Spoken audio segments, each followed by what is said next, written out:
जब ये मामला हाई कोर्ट पहुंचा तो इस चीज को विधिवत रूप से हाई कोर्ट ने नकार दिया कि किसी भी सरकार के अधिकार क्षेत्र में मंदिर माफी की जमीन को रेगुलराइज करने का अधिकार नहीं है। अगर नहीं है तो यहाँ पे कौन प्रशासन है, कौन अधिकारी है, किस सिस्टम के तहत मंदिर माफी की जमीन कंपनियों को दी जा रही है, कृपया उसका विधिवत रूप से स्पष्टीकरण तय करके उस चीज को जनता के सामने प्रस्तुत करें। ये मैं मेरे लिए नहीं कह रहा, यहाँ की जो भी जनता बैठी है, जो भी बूढ़े बुजुर्ग हैं, मेरे भाई है, बंधु हैं, माताएं बहनें, उन सबके सामने इस चीज को प्रेजेंट किया जाए। पहली चीज। दूसरी चीज, कंपनी के संचालन व्यवस्था को जारी रखने के लिए पानी की क्या व्यवस्था है। कंपनी कहती है कि हमारी जो पानी की व्यवस्था है वो भू का जल स्तर रहेगा। जो एरिया कभी डार्क जोन में आता था, क्या ऐसा तो नहीं है कि एक सोची समझी साजिश या चाल के तहत जब सीमेंट कंपनियों को जमीनें दी गई तो उनकी पानी की आवश्यकताओं की पूर्ति के लिए सरकार ने डार्क जोन, जो ड्राई जोन है, उसको हटाया है और उनके पर्सनल बेनिफिट के लिए इस नियम को क्लियर किया है। अगर मैं इसी चीज के लिए आता हूं तो जो श्री सीमेंट का प्लांट लगा था, जिसमें गोठड़ा आ गया, देवगांव आ गया, चोराड़ी आ गया, बखरी डानी, बहुत सारा एरिया जो कवर हुआ है, उस एरिया में जिन किसानों ने जमीनें दी हैं उस जगह पे पीने के पानी से रिलेट करें या हम पशुओं के पीने के पानी से रिलेट करें या कृषि से संबंधित जो भी स्थितियां हैं वो बहुत ही भयानक हैं। आज की डेट में अल्ट्राटेक सीमेंट जमीनें परचेज कर रही है, सरकार को भी रेवेन्यू जा रहा है इस चीज से रिलेटेड। तो मेरी ये स्पेशली मांग है कि इस चीज की तरफ माननीय एडीएम साहब सरकार के सामने इस चीज की मांग रखें कि जो नहरी पानी आ रहा है उस नहरी पानी को जल्द से जल्द नवलगढ़ विधानसभा में स्वीकृत करवाकर उस जल परियोजना से नवलगढ़ को जोड़ने का कष्ट करें, ताकि आने वाले समय में इस समस्या का परमानेंट छुटकारा हो सके। आज कंपनी को धंधा करना है, कंपनी ने ये चीज कह दी भैया हम ये कर देंगे, नो इट्स नॉट पॉसिबल। ये वादे या इन चीजों का समय नहीं है। आज कंपनी को रनअप कराना है, जैसे ही काम शुरू होगा आगे जाके ये चीज की समस्याएं हर एक आदमी भुगतेगा। इवन यहाँ के लोग नहीं भुगतेंगे, पूरी नवलगढ़ विधानसभा, पूरा जिले का जो भी नागरिक है वो हर इस समस्या से गुजरेगा। जिस जगह पे हाल फिलहाल पानी आ चुका है उन लोगों को समस्याएं नहीं होंगी, पर हम और आप जैसे लोग इस समस्या से गुजरेंगे। इसलिए मेरा प्रशासन से इस चीज के लिए अनुरोध है कि जल्द से जल्द जो रेवेन्यू कलेक्शन हो रहा है, यहाँ पे 4 कंपनी आने वाली हैं, 1 लग गई हैं। आज जो जमीन की रजिस्ट्रियां हो रही है उससे भी प्रशासन को बहुत बड़ा रेवेन्यू आ रहा है। आने वाले टाइम पे भी सरकार को बहुत बड़े टैक्स कलेक्शन आएंगे। तो कृपया करके इस बारे में प्रशासन राज्य व्यवस्था को अवगत करवाए तथा जल्द से जल्द इस चीज की स्वीकृति करवाने का कष्ट करे। प्रशासन के जरिए बता दिया गया है। आपने अभी ये चीज नहीं बताई, आपने ये कहा कि हम लोकल को करेंगे, इतना ये हो जाएगा, इतना इस हिसाब से कर देंगे, पर अभी तक आपकी तरफ से उस चीज के लिए कोई फिक्स सेटिस्फाइड आंसर नहीं है। मेरी ये मांग है कंपनी से कि जब आप प्लांट को शुरू करें अभी कुछ टाइम के बाद में, तो सबसे पहले प्रशासन एवं जनता को ये बताएं कि किस जगह से हम कितना प्रतिनिधित्व देने वाले हैं। उस चीज का रिटर्न एटलीस्ट आप देने की कोशिश करें, ताकि जो राजनीति किसी भी जगह जो श्री सीमेंट में हुई है उस राजनीति का शिकार यहाँ का कोई भी भाई, कोई भी परिवार उस चीज का एटलीस्ट कम से कम नहीं हो। जिन जगह की मतलब जिन क्षेत्र की जमीनें आप लोग परचेज कर रहे हैं, इसके अलावा भी बहुत सारे लोग इससे आसपास के 10-15 किलोमीटर के दायरे से भी लोग इफेक्ट होंगे। उन लोगों के लिए भी इस कंपनी में जॉब से रिलेटेड क्या व्यवस्था है उसको कृपया करके आप स्पष्ट करें। हम ये नहीं कहते कि साहब किसी को इंजीनियर बनाएं या किसी को कुछ भी बनाएं, पर एज पर द नियम जो जिस आदमी की जो क्वालिटी है, कैपेसिटी है, उसके अनुसार जो जिस जगह पे सुटेबल बैठता है एटलीस्ट आप उसकी व्यवस्था ऑलरेडी प्लीज ऑन पेपर आप इस चीज को देने का कष्ट करें। हेल्थ को बढ़ावा दें ताकि हम अपने लक्ष्य को प्राप्त करके आज जो हमारे यहाँ के लोग हैं जो विदेशों में जॉब करने के लिए जाते हैं, एटलीस्ट हम ऐसा सिस्टम क्यों नहीं डेवलप कर सकते कि विदेश के लोग हमारे यहाँ पे आके जॉब कर सके। जब एक IITN है जिसके ऊपर 5-10 करोड़ रुपए खर्च होता है, एक एम्स वगैरह से MBBS करते हैं, वो बाहर जाके सेवाएं देते हैं। एटलीस्ट हमारे पास में इतना बड़ा इंफ्रास्ट्रक्चर खड़ा हो टेक्नोलॉजी वाइज भी और सिस्टम वाइज भी कि हम विदेशों को अपने यहाँ पे नौकरी के लिए यहाँ पे इन्वाइट कर सके।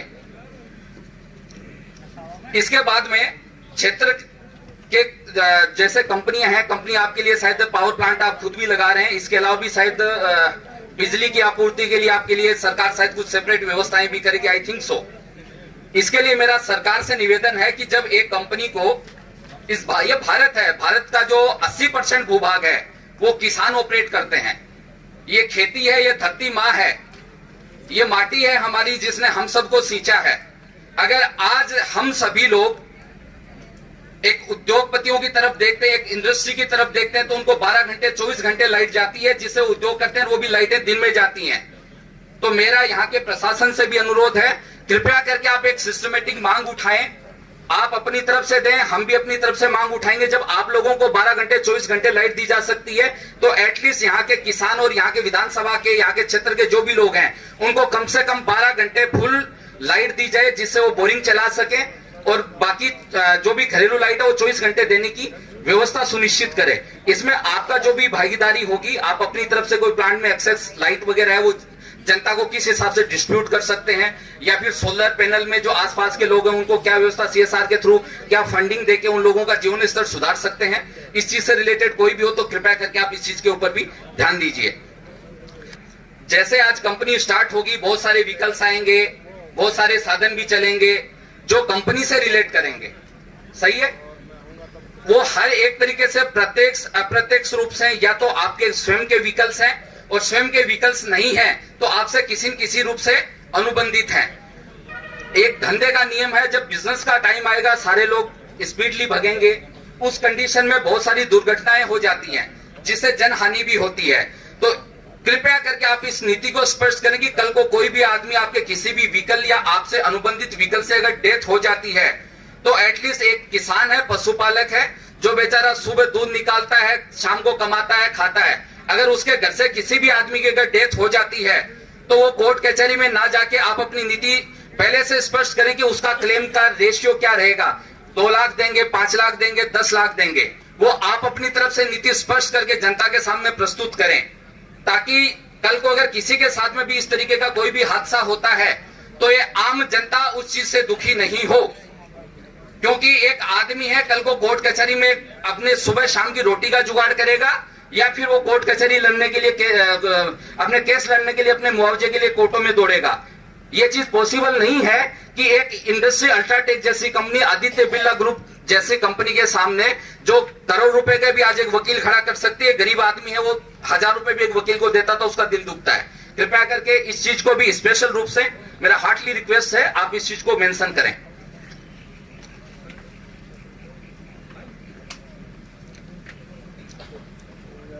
इसके बाद में मेरा जो सबसे महत्वपूर्ण पॉइंट रहेगा वो रहेगा जो यहाँ के प्रशासन है उससे भी रिलेट है, यहाँ के कर्मचारियों से रिलेट है, और यहाँ के जितने भी किसान बंधु उससे भी रिलेट है। अगर हम फिस्कल डेफिसिट की बात करते हैं, अधिकारी समझ रहे हैं what I am saying, you are getting my points each and everything. Current time पे विश्व आर्थिक मंदी की दर से गुजर रहा है। विश्व में अगर हम कनाडा जैसी देश की बात करें, वो आज की डेट में लगभग 6 गुना इसमें रेट ऑफ इंटरेस्ट बढ़ा चुका है। रिजर्व बैंक, हमारे रिजर्व बैंक की लगभग 50% रेट ऑफ इंटरेस्ट बढ़ा चुका है। जिस टाइम पे हम आर्थिक मंदी की तरफ जाते हैं उस टाइम पे सोना और प्रॉपर्टी ये सबसे बड़े सिक्योर निवेश के रूप में काउंट होते हैं। जो भी बिजनेसमैन जब आर्थिक मंदी की तरफ जाता है तो या तो प्रॉपर्टी में निवेश करता है या सोने में निवेश करता है।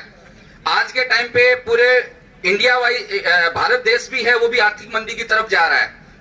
तो मेरा कंपनी से निवेदन है कि जब देश आर्थिक मंदी की तरफ जा रहा है, आप लोग जो मुआवजा दे रहे हैं वो इस टाइम पे पर्याप्त नहीं है।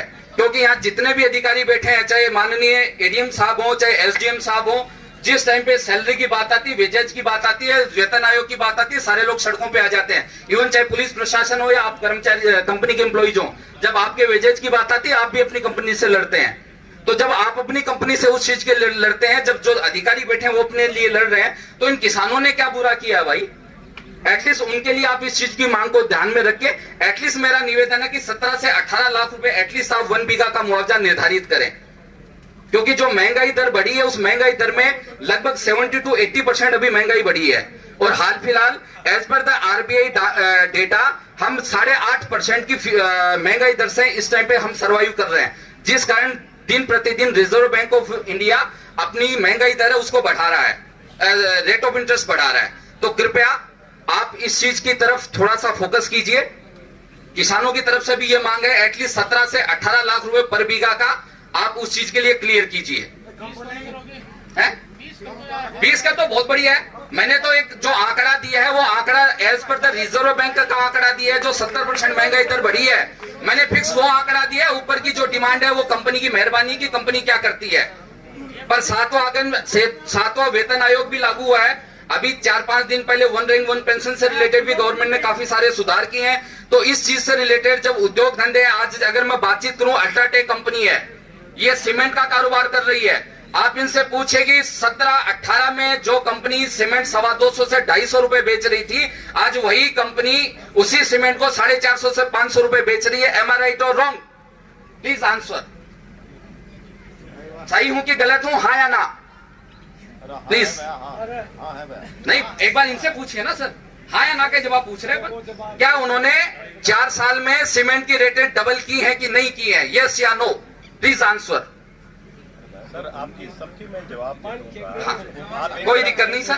तो प्लीज आप इस चीज को हार्टली रिक्वेस्ट। श्री अनिल जी से आग्रह है, पॉलिटिकल टाइप से भाषण नहीं हो। आप केवल पॉल्यूशन से संबंधित बात हो, आपको वो तकलीफ हो वो बताएं। राजनीतिक रूप से जो आप कर रहे हैं ना इस टाइप की, वो नहीं, बिल्कुल नहीं। आप हाँ या ना इनसे नहीं, आपका इश्यू जो फ्लैग करो कोई दिक्कत नहीं है, वो बताएं। इस कंपनी को, सीमेंट कंपनी लगने से पॉल्यूशन को क्या नुकसान हो सकता है, आपका पर्यावरण क्या दूषित हो सकता है, उसके बारे में बताएं। आपका पानी खराब हो। आज अगर किसान जमीन बेचेगा तो कल को खरीदेगा तो उसके हम जो मुआवजा देना वो इसी चीज के लिए तो देना कि दोबारा जाके बसेगा कहीं। मैंने तो उसी चीज से रिलेटेड मांग रखी है, ऐसा मैंने कोई मैटर नहीं कहा है। अगर आपको बुरा लगा हो तो मैं क्षमा चाहता हूँ।